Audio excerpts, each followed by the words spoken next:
হয়তো কখনো আপনারা এটা নোটিশ করেছেন, যখন বাচ্চারা খিদের জ্বালায় কান্না করে, অনেক মায়ের হাতে দুধের বোতল থাকে, কিন্তু মা বাচ্চাকে দুধ খাওয়ায় না, কারণ মা জানে বোতলে এখন দুধটা গরম, আর এটা যদি এখনই আমি আমার বাচ্চাকে খাওয়াই তো সেটা আমার বাচ্চার জন্য ঠিক না। আর এটাই আমাদের লাইফেও হয়।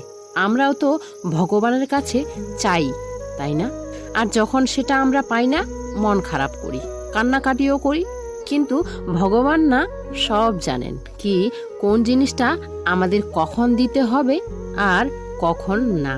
যেমন মা জানে যে আমি যদি দুধটা এখনই দেই তাহলে আমার বাচ্চার মুখটা পুড়ে যাবে।